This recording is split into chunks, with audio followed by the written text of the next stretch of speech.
Alrighty, so welcome back everyone to our Groundskeeper chat series. I am your host, Meg Kruger, and I am joined by the regional manager for Pure Seed, PGA golf professional, proud member of the Women in Turf team, Clemson alum, and the absolute light of my life, Kelly Lynch. Welcome, my friend. Oh, I lost you. Oh no, you're muted again. There you are. There we are. I'm and not that is anything.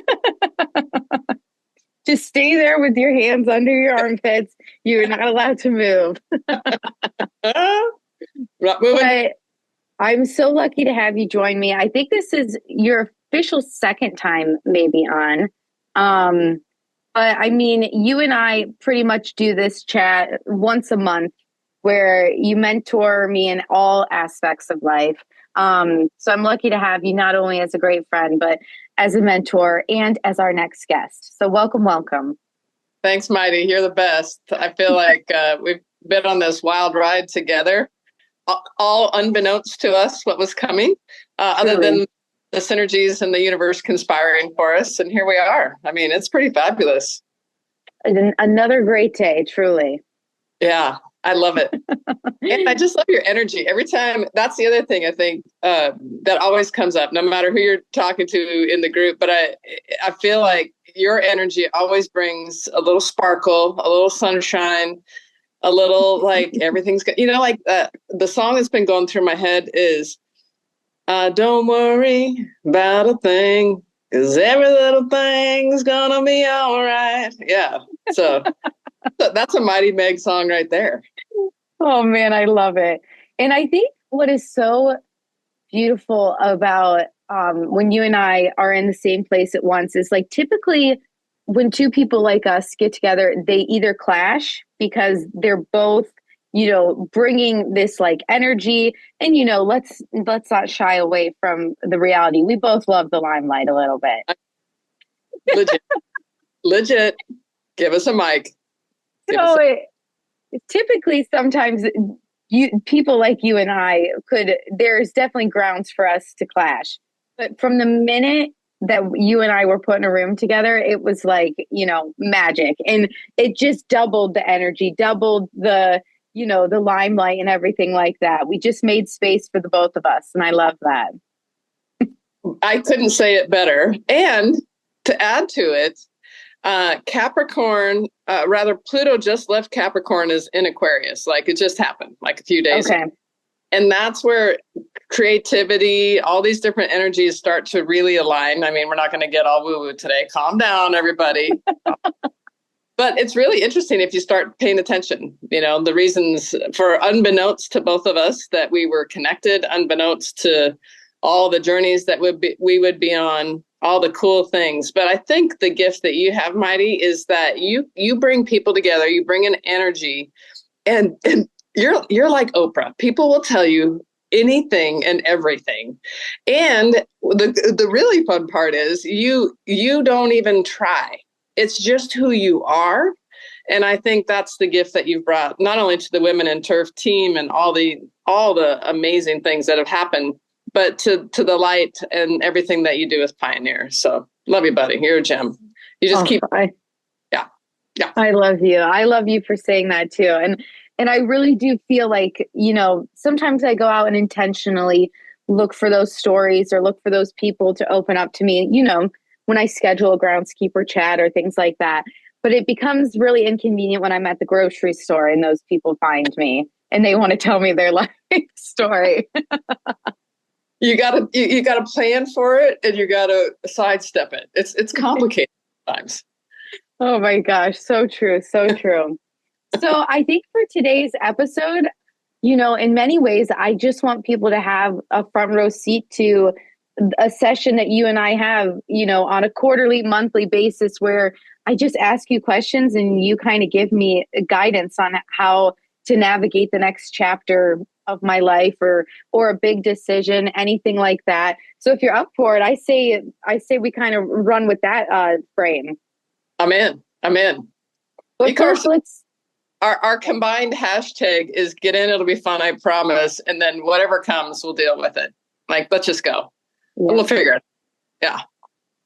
I subscribe to that so vividly. Like, I just believe, diving in and seeing where it takes you instead of, like every element or everything that could go wrong or everything that could go right. Just go for it. The worst thing that could happen is someone say no. And then, it just takes you on a different path. And then you find yourself, somewhere else that's beautiful. All the good feelings here. It's true. And I love that you bring up the no, right? And this has really been an interesting category for me because there's been so much, and I've really had to start to pick and choose and where my time goes and how much energy I have and all those pieces. And it was, I don't know where it came up twice, but I'll give you just the blanket cover story. I pursued, I gave a shout out, I tried, and the energy didn't come back. And historically, oh man, I would have rolled my sleeves up and I would have got right back in there and, threw it out there again. But I'm starting to sit back, take a breath, pay attention, because I feel like just that, the harder you push, the more complicated things are. And maybe that's not where you're supposed to be spending your energy. Mm-hmm. And for me, having not as much energy as all you young ones, you start to really look at the things that are priority to you, where you can make the biggest impact, and the rest of it, just let it be. And that's probably been a strange life lesson for me because I've always been a hard charger. But now I feel like it's really becoming a fundamental part of what comes next is just let it be. Give it a go. If it comes back and the energy's there, cool. If it doesn't, then there's a reason. And I don't need to know the reason anymore. Yeah, I love that. It'd be nice, but I don't need to know. Yeah. Yeah.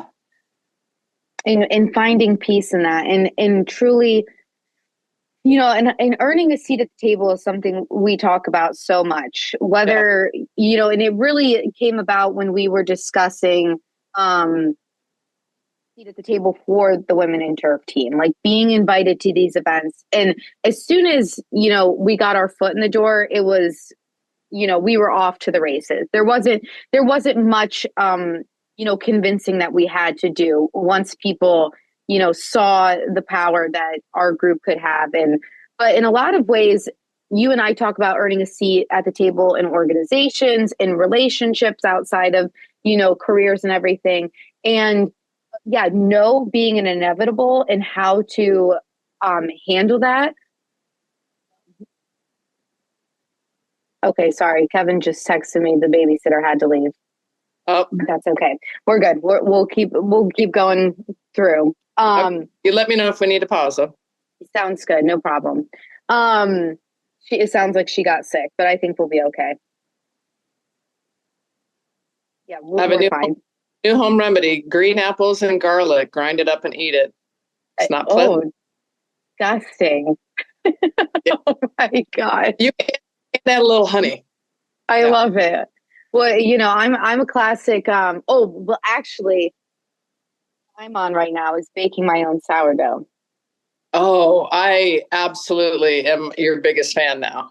And that has like all the gut health that you need for the day if you bake it yourself. Oh, I'm in. I'm expecting a loaf. Oh, please, I would love to. And I really do need to make it down there this winter because if you have friends who live in Florida and you don't visit them in the winter, you're not living life.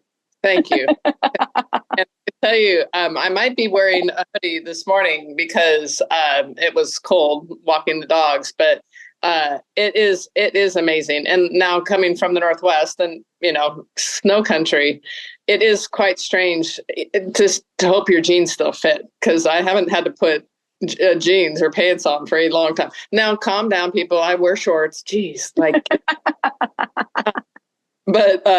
it's nice and it's gorgeous. And I didn't think it took me a long time to get used to it, but the sunshine is really quite amazing. And I think that's the other thing. You have to get outside.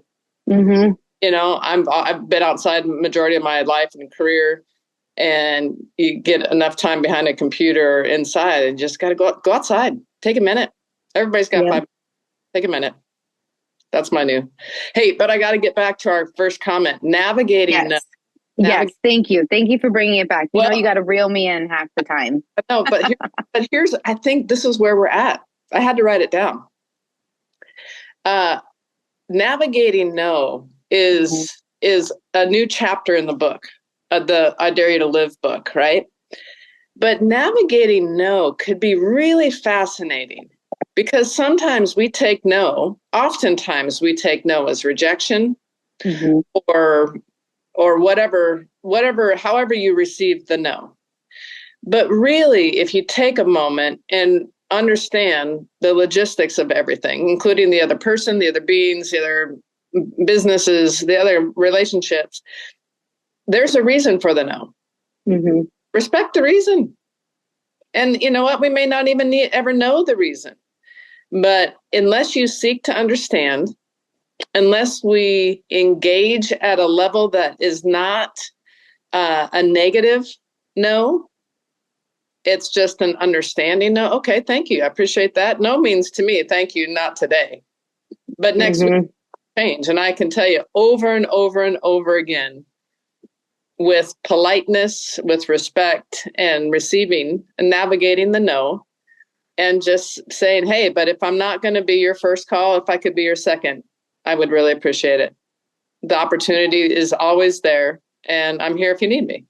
And I think once we get into that space, and again, this is new practices for me, because I was, like I said, hard charger, I'd find a way. I'd be at your doorstep tomorrow. On that sourdough, I'm coming. Okay. you better get it ready. But I think the fun part with navigating no is just that. What does it mean? How do we, and if you don't understand, then seek to understand. There's a reason. And if the reason's not available, then accept it. That's just not where. And the fun part about it is, and you also speak of the seat at the table and having the opportunity. And then making sure that when you're at the table, you're contributing, but with your strengths.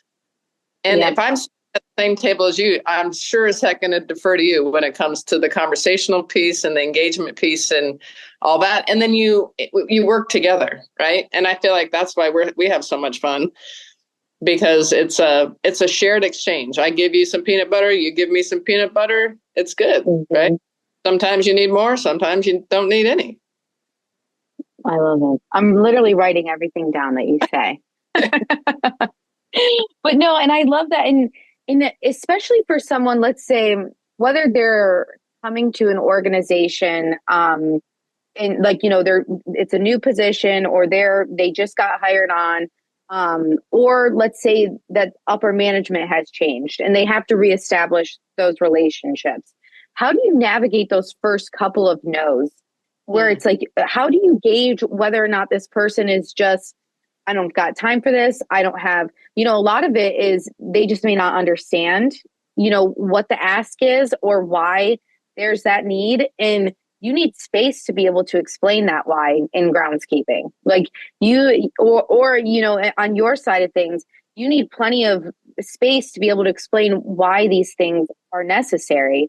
So how do people, what would be your advice for navigating the no when it just seems like somebody's not giving you the time of day because you don't have that established relationship first?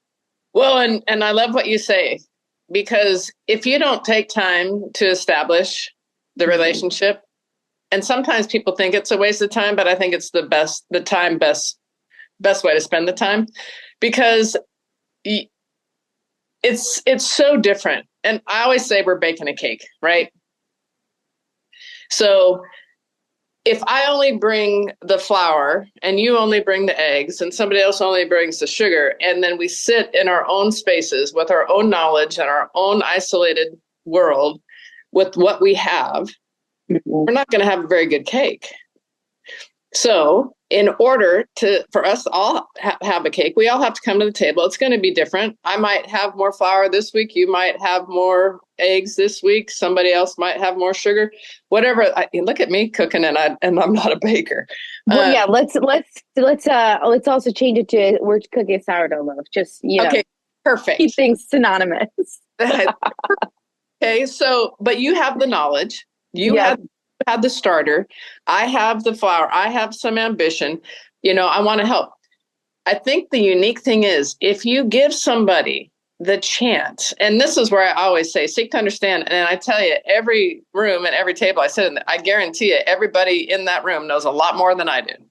Mm-hmm. Right.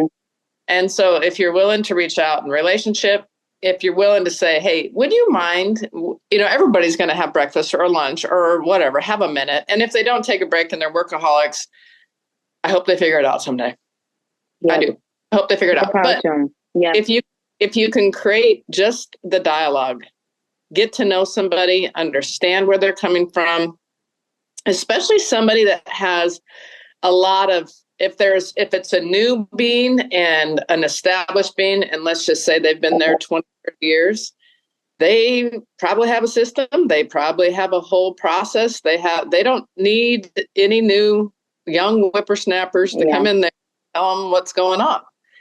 So sometimes the road of least resistance, listening, paying attention, asking questions when they're appropriate, and engaging somebody. And if that person doesn't want to engage, you're never going to change that behavior, but you can change your behavior towards the energy that's coming at you. You can receive it. You can take in what's important, and you can let the rest go, because you're never going to know. You're just not. Yeah. And once you have that space, now we're making sourdough, and you bring your contribution. But maybe the next month you bring the flour and the eggs. I don't know what else goes in sourdough. Flour, eggs. Well, actually, it's just your starter, water, and flour. It's beautiful. There you go. I'm saying. And look at the simplicity of that. Yeah, truly. And so perhaps some of the things that we are doing are just trying too hard, not listening, not navigating the no, and then creating stories. And I'm going to come back to Brene Brown now, get all my favorite pieces in here. The story I'm telling myself, and actually have gone into situations that say, hey, Meg, the story I'm telling myself is, you have the starter. I needed to bring the organic flour and the water, but I feel like we haven't connected here. So would you help me understand? And then you could come back and be like, oh my gosh, that is not even where close to what I meant. Right. Yep. But if we never seek to understand, we never ask somebody or share with somebody the story I'm telling myself, then we just live in our own little story that we told ourselves. Yeah. And, I think one of my favorite things I've seen from Brene Brown is, it really falls in line with like speaking their language or meeting them where they are. And I think her depiction of it is like when somebody is facing their own storm and you're looking at it from, your high tower, or you're looking at it from your own storm and you're like, oh, well, at least I'm not dealing with that, or what have you. But if you really that storm with them and you kind of fight that battle with them and speak their language and understand what they're up against, how much power and knowledge you leave that storm with. Let's phrase it in the sense that you're a groundskeeper and you've got a higher up who just so desire to understand what you do. And so then they're shutting down every proposal, every budget, every, call for more labor. And instead of, just being like, well, this guy's an asshole. Like it's a non-starter. I don't know what to do. Like, I'm just going to stay over here in my corner. He can stay in his, maybe extending that olive branch and join him in on his storm one day. Be like, hey, I would really love to understand like the schedule of events this year. Like, how do you even navigate all the events? What does that look like? And not only are you gonna, empathize with the challenge that he's up against, but then you also have understanding for your side of things. You know, maybe they keep booking concert and then, you know, corporate event and then a commencement. And that's only because that's just how they've always done things. And maybe if you're able to switch things around and be like, oh, well, actually a commencement first and then a concert and then a game or a homestand, you know, meeting them their own language, it's that doorway for them to come over and understand your pain points more simply, I believe. Well said. And I think the words, and this is from one of my favorite guys, it's how can I help? What do you need? How can I help? Because oftentimes there are going to be conflicts, right? And there is a new way of doing things, but that doesn't ensure that that's going to happen, right? And so learning, you know, what the process looks like, what you shared, how you just shared, but then how do I help? What can I do? And instead of it being, and mind you, yeah, you've got your own thoughts and your own, how you would do things and whatnot. And maybe someday it'll be like, Meg, what would you do here? And then that's opportunity. But pushing your agenda and trying to overlap somebody who, especially a long timer. Yeah. It's easy. And if you can figure out, come alongside and help somebody, and whether they want your help or not, there's all kinds of politics and things that we don't even know often. Yeah. And that person potentially is protecting all of the, you know, their energies because they've been through the ringer for the last 20 years or whatnot. Yeah. And so it is oftentimes the mentor-mentee behavior that works the best because they can be a mentor if they choose. And you can choose to be the mentee. And sometimes the mentee is the mentor, right? There's many times when you think that you're the one in the room teaching and that somebody else is teaching you, right? Yeah. It's all the time for me, 100%. But what I respect, and I think in the navigating the no or the navigating the new, we got a whole bunch of chapters to the book now, that you will, it takes time. And you do have to earn your place at the table. You should expect it, right? And if you're at the table and you have opportunity, be mindful with what you do and how you do and what you share and why you share, or what you criticize and why you criticize. And I always say there's a critical-minded soul and there's a solution-minded soul. If you're going to criticize something, you better bring 3 solutions for it. If you're at the table and criticize and not have any solutions, then you're not going to be at that table very long. Yeah, right? I live and breathe that. And maybe I don't practice it well enough in the workplace, but that is something like as you know, a daughter, a sister, a wife, like I live by that. Yeah. You know, if you're going to criticize how someone's doing it, you have to have the solution or, you know, the willingness to help them find solution. And, you know, and I think that I don't even think it's something you preach. It's just something you live, is what, going back a little bit, where you really do just say, how can I help? And you're willing to jump in wherever that need is.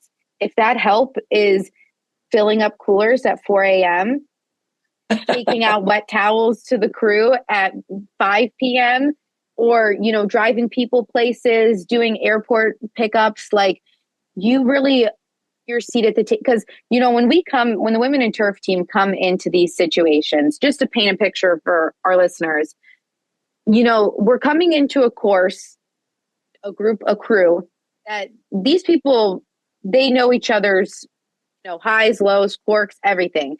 And they've also laid all the groundwork for the success of the tournament. You know, and we come in and we are offering our help, but also there's that those first couple of days where it's like, okay, how's it going to go? Are they going to welcome us with open arms? Are they going to feel like we're infiltrating on their territory? You really have to, you know, tread lightly in those first couple of days. And I'm happy to say we've always found, you know, once they get a taste of our flavor, their arms open. But navigating those first couple of days and just being willing to help wherever you can. And that's how we kind of earn our seat at the table for that week, where it's just like, we will fall in anywhere, going and buying a coffee pot because nobody thought that, hey, 100 people might want coffee at 4 a.m. like, or, just do, also help is just sometimes being there so that when somebody looks stressed or frantic or panicked, you're there to talk them off the ledge or go on a golf cart ride with them.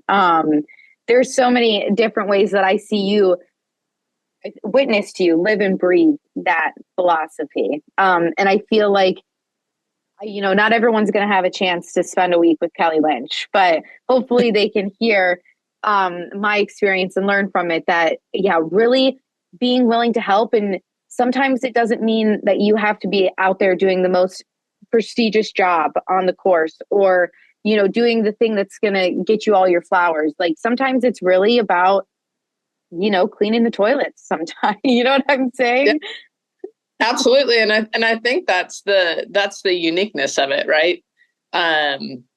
Because everybody's had to clean the toilet. Everybody's had to do the jobs. And oftentimes, if you're willing to do the job that no one else wants to do, well, it's, hey, the garbage is full. I'll be the first one to grab it and take it out. Doesn't bother me a bit. We need to restock a fridge and it's empty. I mean, we had a blast. You sang, it was chef's kiss stuff, like that. But you can take the energy and turn it into like, hell no, I'm not doing that. That is not my job. Or it's my job and I'm going to make the best of it. And I have one of my customers, actually, he was the guy who cleaned the toilets and now he owns the company. And I've been with him for a decade. And I asked him, and that's often when I am seeing people, I'll ask them, how'd you get to be you? How'd you get here? And then you really hear some amazing stories. And you find that, although they might be protecting what they have now, they also cleaned the toilet at one point, most likely. Yeah. And maybe there's something about that is humbling, but also reminds us that everybody's on their own journey. Everybody has been through, we have, you see somebody on the outside, you have no idea what's happened on the inside. Yeah. And so the ability to connect, and oftentimes it's connecting over jobs that aren't the best, but making light of it, having fun with it. And ultimately, and I love how you share some of our backstories, like the coffee and the waters and the toilets, and it's 100 degrees and we got to cool people down. But the unique thing is we did that together in a servant way, right? In a Sherpa way. And a Sherpa basically, when you climb a mountain, when you help somebody climb a mountain, you find yourself near the summit as well. Yeah. Oftentimes, if you can have the Sherpa mindset and create a space that will help others get where they're going. And I think I've made a pretty good career of helping others get where they're going. Yeah. But I get to celebrate all those wins, right? It didn't have to be me, but if you can help somebody, and oftentimes when you help someone, it's really helping you, right? I feel the most full and the most rewarded when a Meg Kruger is successful, when you have, let me tell you, I love the days you're like, oh, I can't wait to talk to you. I have so much to tell you, And it's like, okay, girl, what do you got? What are we doing? Where are we going? And all of a sudden you that catches fire to other people and you ignite other people. And if you can encourage another soul, and these are very tumultuous, challenging times. Mm-hmm. And if you can encourage another soul, then that is half the battle, because it is our that are cruising around in these meat suits on this big rock, spinning around in this giant universe. And what do we have? We have emotion, we have love, we have talents, yes. But more importantly, we're just human beings, and there's a soul, no matter what that soul has been through in each and every one of us, that they are on their own journey, and they sometimes come alongside, they sometimes just intersect, and they sometimes never meet. And you never know. I'm telling you, the wildest things have happened from souls that I just high-fived. like in the middle of nowhere, in a trade show, in a space that I never would have known you, but one high five changes the course. So true. On the book too, one high five changes the course. I know, literally, like I said, this is like a bill that I'm taking my notes on, but now it's, now it's filled. I like it. I really love the Sherpa mindset, on how you're still making it to the summit, even if you're, the guide or just the support or, helping others get where they're going. And I feel like you and I have talked about this so much because, as you know, like when I started Pioneer, like it runs parallel to me starting my family as well. Yeah. And so it's been so hard at different points to know which mountain I'm climbing. Like, should I be climbing, this mountain of being the world's best mom, or do I want to be the world's best employee? Or like, how do I navigate all these different climbs? And I just found so much peace in what you're saying with the Sherpa mindset is like, okay, at home, like I am a Sherpa for two little human beings and definitely a support for my husband. And we're going to reach the summit together. And also in my career, I'm okay taking that seat as well. Being, helping others get to where they're going. Because there will be a day when all the people I've collected along the way, and I truly believe this, there will come a time when all those support people help me get to the top, and it's my moment. But how do you think you navigate or understand when it's your moment and when it's your time to be a guide? Like, is that something that you just feel in your gut? Or, I feel like that's the hardest challenge is, if you're on a crew or you're on a team or in an organization, how do you know when it's your time to climb the mountain? And how do you know when it's time to be the guide? Or is that going to change on a daily basis for people? Right. I think it can be the set and setting, right? Like whatever. And I'll say this: I'll have a lot of meetings that I'll be a part of in the next 2 days. And when I sit to prepare, I have kind of my sandwich. I'm thankful, certainly, for everyone that sits at that table and all the roles that they play. I have my punch list. Here's all the things that I have. Here's what's coming. Here's what's urgent. Here's what I'm concerned about. And then we have another thankful. And I try to share a story because I'm the one forward facing.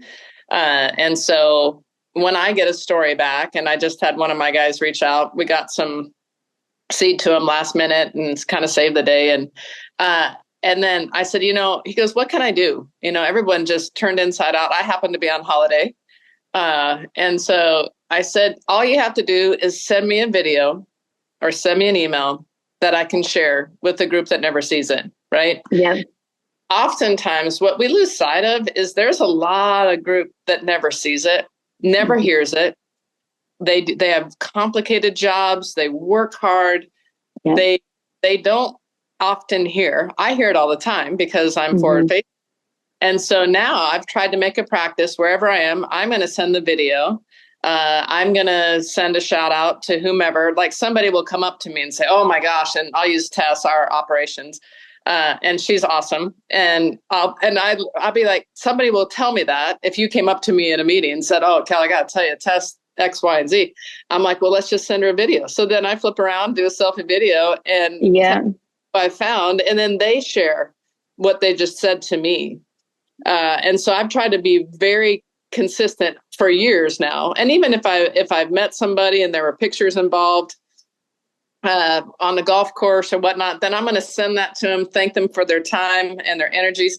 There may be no table there, but I guarantee, and this is what's come to mind. I've been invited to speak at an event in North Carolina. And I'm like, how'd you get my name? She goes, well, there's 3 reps up here that absolutely love you. Like, you speak at their events, we want you to speak at our events. I'm like, oh, okay. And so oftentimes it's knowing what your responsibility is, delivering that, and then also, how can I help? And it may your moment. And I've been privileged to be at the tables, and I've certainly been privileged to be at the top of several mountains. However, I'll be the first one to hop right alongside you and help you in any way I can, because really that's how I get to the top of my mountains. Yeah. And I look at it, and I've had a pretty robust career. I've done a lot. I've had several careers, not jobs, specific careers in very different parts of the industry, whether it's coaching division one, whether it's pharmaceutical, whether it's therapeutic riding, certainly as a golf professional, and now as a seed slinger.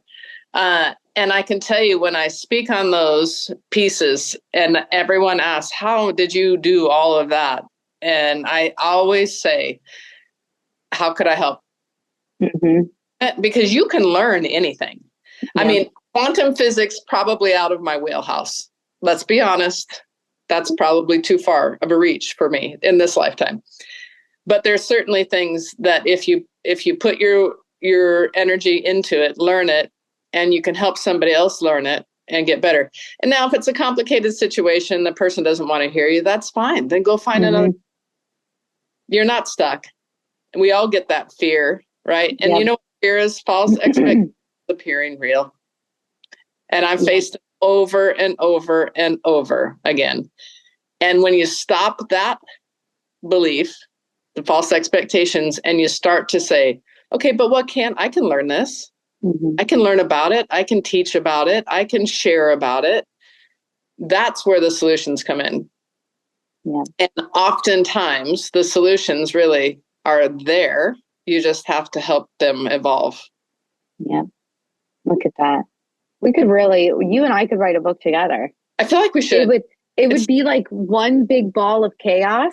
Yes. We definitely need somebody to like decipher the the talking in tongues that we do. But yeah. So if there's anyone out there listening who's like, oh, these are the points that I pulled from you two rambling on for 45 minutes, we would love to hear from you.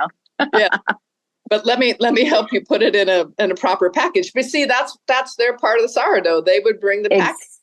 Exactly. And you need somebody to be there for that element as well. To who has that talent that we don't even know yet. Put those energy. Yep. We need help. We need help with the sourdough. We've got a lot of the content. And yes, we've got plenty of content. Our content plate is overflowing. Yes. And now we need a packager. But he's got beautiful. Well, there's so many things that you and I need to catch up on offline as well. But I appreciate this short snippet of time you were able to give me today. Any moment I get with my girl is a heart-filled moment. It's wild to me. I mean, I've said it 1,000 times, like how our paths cross. And, you're a lifer now in my book. Like no life I'm living without you in it, my friend. Same. And I think we have to give Magic Purse, aka Kimberly Gard, a shout out because the synergies and the energies there that have brought so many together is I'm just thankful. And it's nice to have some ride and dies out there, girl. You're one of them. That's right. Well, you have a wonderful holiday, my friend. Yeah, we're a few days away from Thanksgiving. Yes. We have a lot to be thankful for. Absolutely. And I was listening when you were talking about how you approach a meeting and just gratitude and thankfulness at the beginning and end, like just is key for this week, and how many things, there's always a dark cloud that you can find coming your way, but also, like, you sent me that text this morning with just a sun on it. And I was like, yep, I knew you would bring sunshine to my day, as you always do. You're the best, Mighty. It's easy. And I can't thank you enough, what you do for the industries, and how you bridge so many gaps. It's awesome. And the bridge building is a fine art, and you're really good at it. Oh, thank you. Yeah. I love you. And that's really what this episode was, is I just needed a little, a little pep in my step, and that's what you always give me. Happy to help. You really do build me up, and I'm so appreciative of you for that. Same girl. It's the whole navigating no is also navigating yes, right? Yep. And yeah. Anytime, anywhere you say, I'm there. And I'm not going to put more on your plate, because not everyone can have you as their mentor. But that is my advice, that you need to find the person in your life that when you're ready to it all, like whatever it be, like you're just ready to throw in the towel, you get on the phone with them for 20 minutes and they actually convince you that, oh no, actually you can conquer it all. And that's what you do for me every single time. So like I said, not everyone can have you as their mentor. I'm selfish in that sense, that I'm keeping you to myself, but that would be my advice to everyone is, and find them corner of the world. It doesn't have to be someone in your own organization or someone in the position that you see yourself in. It could be anywhere in life, and how impactful that is. And really, the amount of times I've called you ready to just be like, yep, I'm done. I'm not going to do this or that or whatever. And in a 20-minute span, you've not only convinced me that I'm going to stay in the game, but that I'm going to win it. And I just love you for that. I love you too. And I think the cool thing is, Mighty, is that we're all on that journey, right? Mm-hmm. And if I can help somebody, you call me, but make sure you vet them first. Yes, Meg. Definitely. But I think that's the other thing. And really all of the ones that have been my mentors, it all started because I was probably researching something. As you've heard, I've done a lot of really cool things in my career. But if I look back on those moments, I reached out to someone. I was being recruited to become a pharmaceutical rep. I didn't have that background. It was a lot of energy and a lot of learning. But I reached out to those that already were in those positions, and they're like, oh my gosh, it's going to be great. Yeah, it's hard work. You got to get in there. You got to learn it, but you'll be great. And it was true. And then the same therapeutic writing. I actually quit doing everything, volunteered full time. So committed. I went through a 2-year program in about 3 months. Wow. And became a certified therapeutic writing instructor. Like those things that you catch your passion. Mm-hmm. And when I was being recruited into this industry as a golf professional, I had the privilege to be Dr. Leah Brillman's right hand for 3.5 years. I mean, she single-handedly changed my life. Mm-hmm. But I also was the one to come alongside and seek to understand and learn. And my favorite question is, how'd you get to be you? And people have the wildest stories of how they got to where they are. And I love it. I'm going to start using that one. How did you get to be you? I love it. Yeah. And then when they'll typically come back after they've shared their story, and you'll have something to follow up or to connect on. And then it doesn't hurt to ask somebody to be your mentor. It does not hurt. It is scary, but it doesn't hurt. Mm-hmm. Right? Find the people that you admire, find the people that you respect, find the people that you want to learn from. And if they're willing to share their energy, right on. If they're not, then move on. Yep. Yeah. I love it. I love it. I love it. Thank you again, friend. Hopefully some our listeners get some golden nuggets. If not, they just got a really interesting a really interesting dive into sourdough astrology and professional development. Yeah, and navigate. I love it. I can't wait to have the recording back and have a look-see. Good. Well, I'll send it your way before we put it anywhere. But until then, talk soon. Sensei. Keep being you. I love you, friend. Love you back. Have a great day. Bye. You too. Bye-bye.